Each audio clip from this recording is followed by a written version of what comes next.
warahmatullahi wabarakatuh.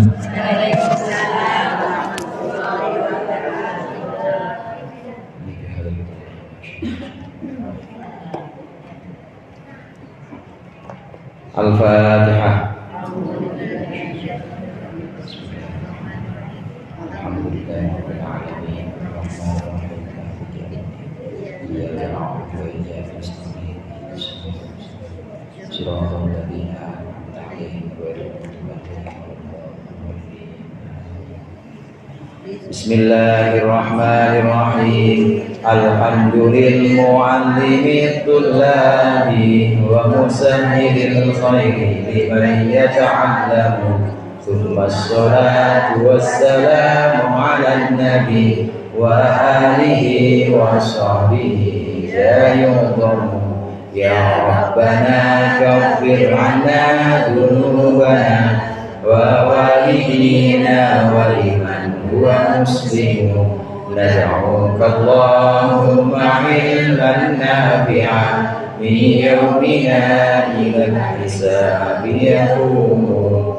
Amin amin amin wa ya fattahu. Amin amin amin wa ya alimu.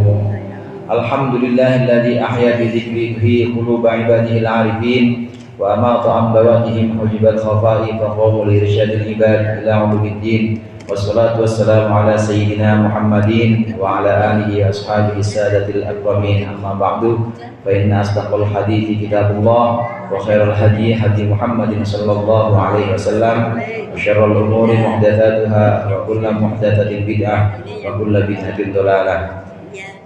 Nah, para ustadzah, ibu-ibu hajah, hadirin sekalian, jamaah majelis taklim, kaum ibu Masjid Al-Abror yang berbahagia.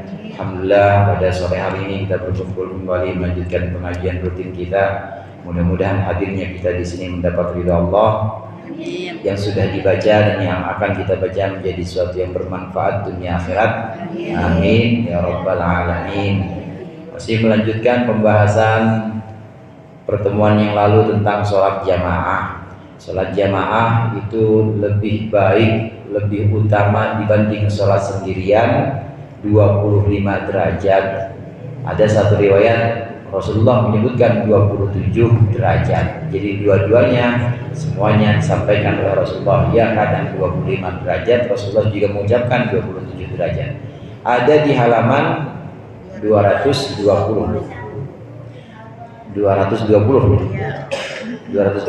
yang akan kita baca di sini, yang atas baris kedua ya. Qala inna Umar bin Khattab. Sama-sama kita baca bismillahirrahmanirrahim. Qala inna Umar bin Khattab radhiyallahu ta'ala anhu faqida Sulaiman bin Abi Hathmah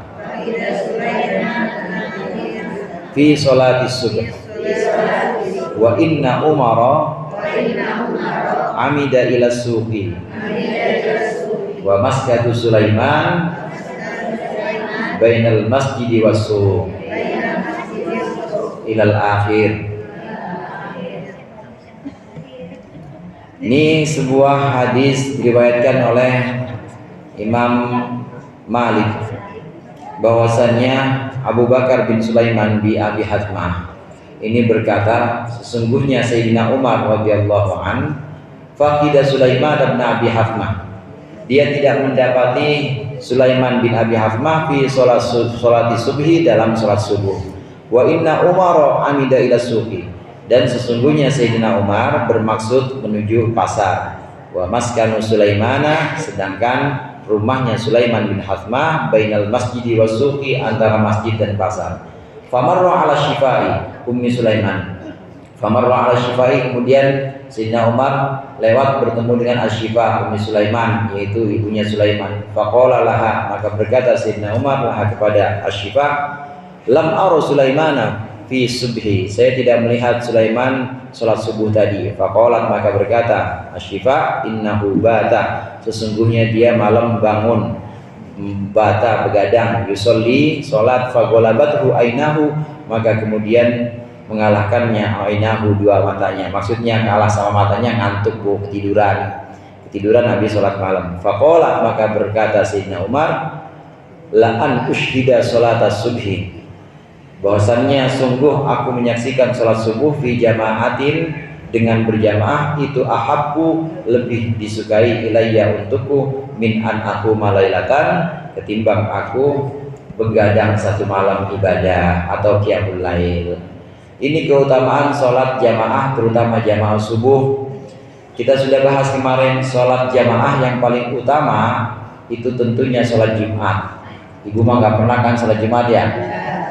Jangan bu, nanti timbul fitnah. Khotibnya kagak khusyuk. Nanti kalau melihat ibu, ya orang kan kagak khusyuk macam-macam. Kagak khusyuk bisa karena ini cakep-cakep amat ya pamannya jamaah. Ada juga kagak khusyuk karena ini tua-tua amat ya jamaahnya. Ini nggak khusyuk dua-duanya itu. Nah, sholat Jumat ini adalah sholat yang jamaahnya, jamaah sholat Jumat ini jamaah yang paling utama.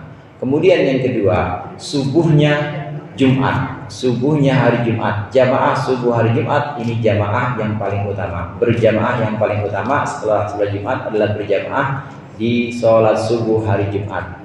Kemudian setelah itu baru subuh hari-hari lain. Setelah itu baru sholat Isya. Setelah itu baru sholat Asar, sholat zuhur, terakhir sholat maghrib. Ini keutamaan sholat berjamaah. Ya alhamdulillah orang laki dapat.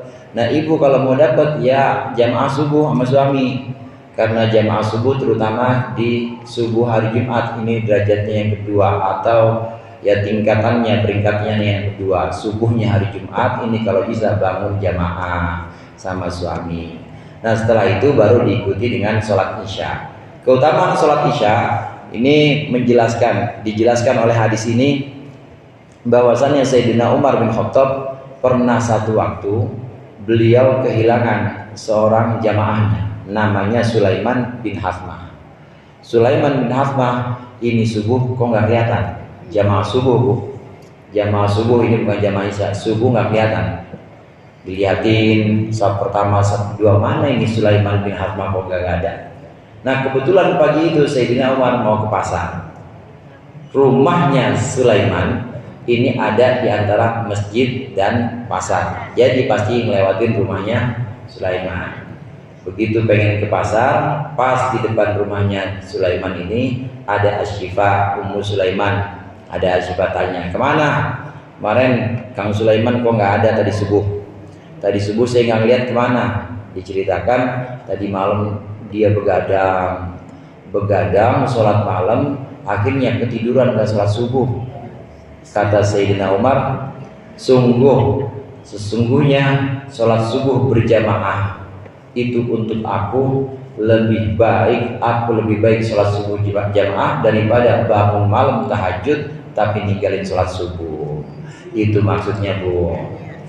Sholat subuh jamaah ini tetap utama dibanding dengan sholat semalam suntuk, mulai dari Isya ibu nggak tidur sholat tapi subuhnya bablas. Jangan, karena keutamaan sholat subuh ini, keutamaan sholat subuh yang sangat banyak. Sholatul fajri khairum minad dunya wa ma fiha. Sholat subuhnya aja itu bu, sholat subuhnya aja, sholat fajar itu lebih baik dibanding dunia dan seisinya. Dunia, tahu dunia bu? Semuanya ini dunia, ya masjid, ya apartemen, ya mobil, semuanya dunia. Sama isi-isinya itu kalah dibanding sholat subuh. Apalagi sholat subuhnya, sholat subuh jamaah. Ini sholat subuh khairun minad dunya wa ma fiha, lebih baik dari dunia dan seisinya. Kalau semuanya yang sholat subuh ini hartanya dikumpulin nggak cukup, satu orang aja sedunia dan isinya, satu orang, jadi bisa nggak cukup pahalanya. Pahalanya Ustazah Umiana sama Bu Haji Maryam ya udah penuh semuanya, udah habis, yang lain nggak ada tempatnya. Karenanya sebagian ganjaran pahala dari ibadah-ibadah kita ini sebagian ada yang nanti, bahkan kebanyakan nanti baru Allah tunaikan di akhirat. bukan karena Allahnya nggak mau, tapi sifat dunia ini yang sangat kecil. Sifat dunia ini yang sangat kecil, tidak mampu dan tidak cukup untuk memuat pahala-pahala ibadah kita. Apalagi semuanya, baru pahala subuh aja udah dunia wa ma fiha, lebihin dunia dan yang ada di dalamnya seisinya. Apalagi pahala sholat-sholat yang lain. Karenanya kalau ada sholat kemudian lantaran sholat ibu rezekinya lancar, amin. Lantaran sholat ibu hatinya tenang, amin. Itu sebenarnya baru bonus doang, baru bonus. Nanti pahalanya ntar di akhirat, pahalanya nanti di akhirat. Kalau disampaikan semuanya di sini nggak cukup karena dunia itu sangat kecil. Ya apa sih yang namanya dunia? Yang namanya dunia sama Allah bagi-bagiin semua yang ada di dunia ini, Allah bagi kepada makhluknya. Dan itu berdasarkan sifat Rahman atau berdasarkan rahmat Allah. Allah memberikan segala macam karunia-Nya, pemberian-pemberian Allah itu berdasarkan rahmatnya, bukan berdasarkan amalnya, bukan berdasarkan perbuatan. Allah membagikan semua hadiah-hadiah, pemberian-pemberian kepada makhluknya berdasarkan rahmatnya. Berdasarkan apa, Bu? Rahmat, bukan berdasarkan perbuatan. Kalau berdasarkan perbuatan, orang yang gak nyembah Allah pasti gak bakal Allah kasih. Pasti orang-orang kafir itu gak ada yang hidup. Tapi Allah tidak mendasari itu. Allah tidak mendasarkan pemberiannya dengan perbuatan atau amal-amal hambanya. Pokoknya Allah kasih aja, karena Rahman atau sifat Maha Pengasih Allah. Yang namanya Maha Pengasih apa aja dikasih. Orang mau yang taat ya dikasih, yang ingkar juga dikasih. Mau dikasih dunia semuanya Allah kasih, karena memang nggak ada nilainya di sisi Allah ini. Tidak lebih baik dibanding sebelah sayap lalat. Ibu tahu lalat? Lalat itu sayapnya kalau cuma sebelah ada seon, Bu. Ada nggak sayap lalat seon? Nggak ada. Dunia itu di sisi Allah itu tidak lebih mulia atau tidak lebih berat dibanding sebelah sayap lalat. Jadi sama Allah, oleh Allah kasih aja. Allah kasih, baik orang yang taat kepada Allah maupun ingkar Allah kasih, baik manusia maupun binatang Allah kasih semuanya. Itu sifat Rahmannya Allah. Atas dasar rahmat Allah memberikan pemberian-pemberiannya, bukan atas dasar amal perbuatannya, bukan. Dari sini maka kita perlu menyadari dan perlu meyakini bahwasannya semua perbuatan-perbuatan kita itu juga bukan penyebab kita mendapat pemberian-pemberian Allah yang banyak ini. Kita dikasih umur yang panjang, kita dikasih rezeki yang banyak, itu sebenarnya bukan gara-gara sholat kita, bukan, tapi gara-gara rahmat Allah.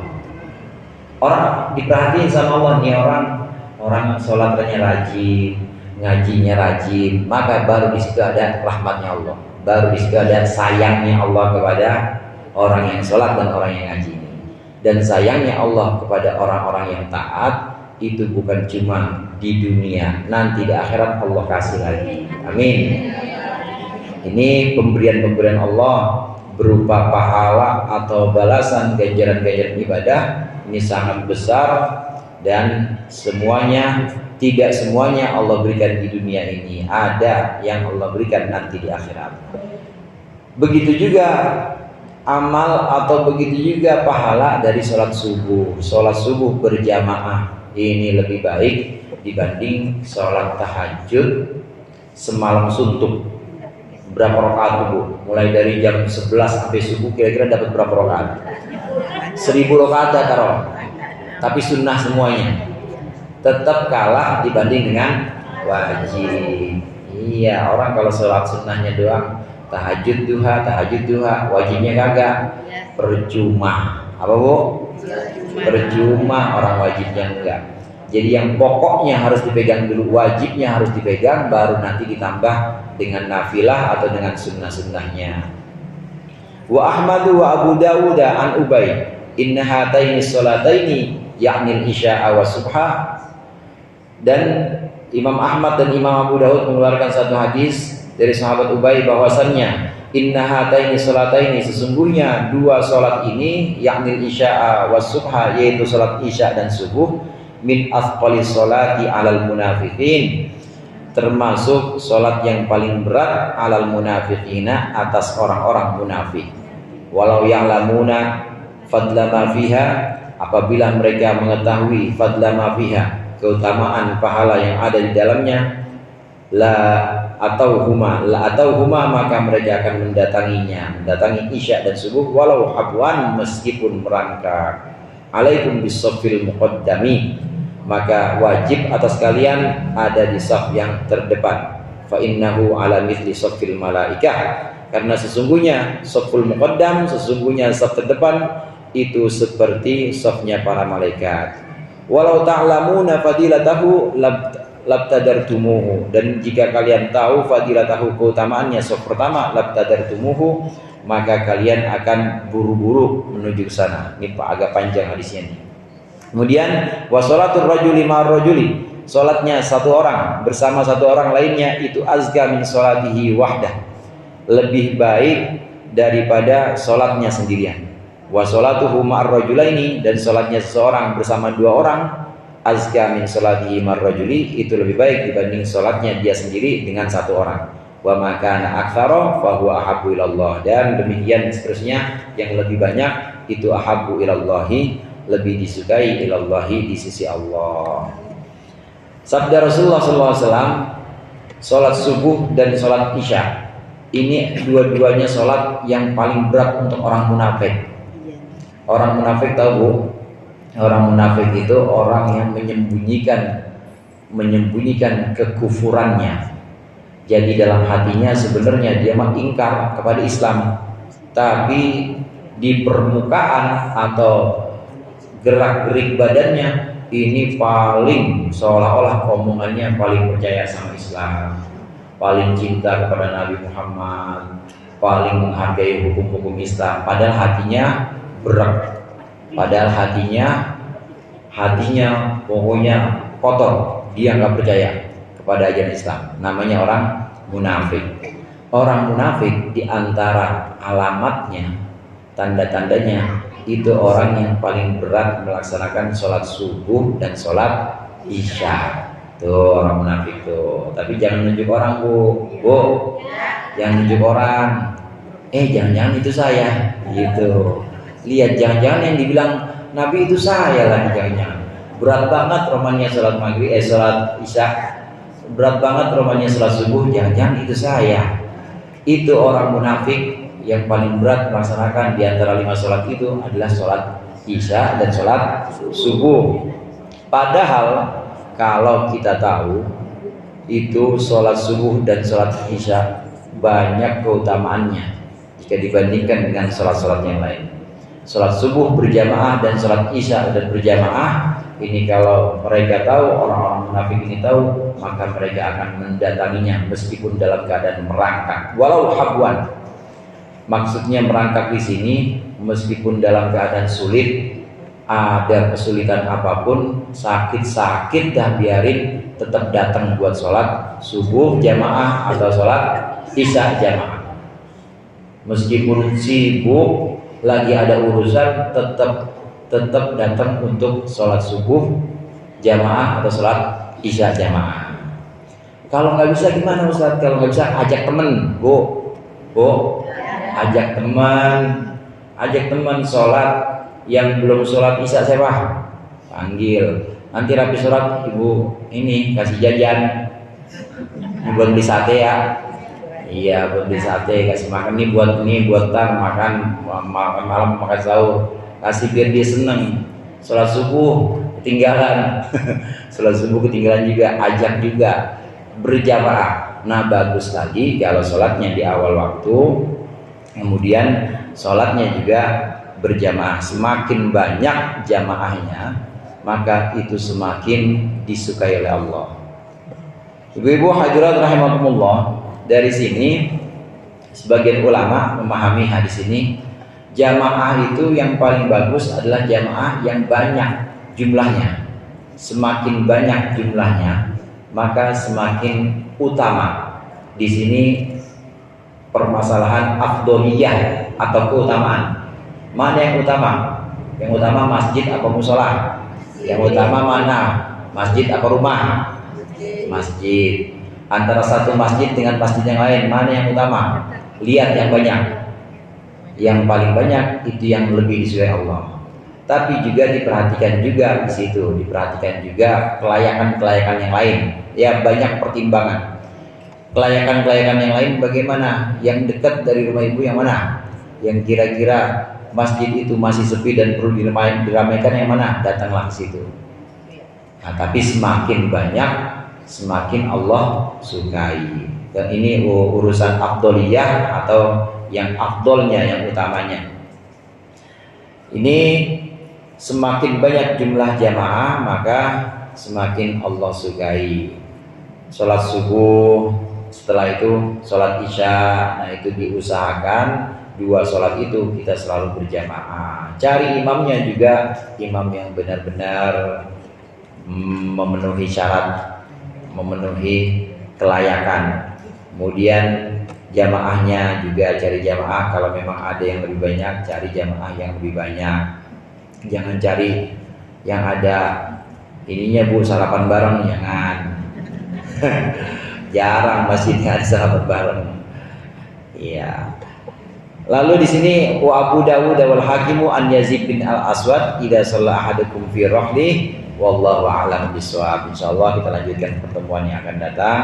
Mudah-mudahan bermanfaat. Kurangnya mohon maaf. Wallahu muwaffiq ila aqwamit thoriq. Wassalamualaikum warahmatullahi wabarakatuh.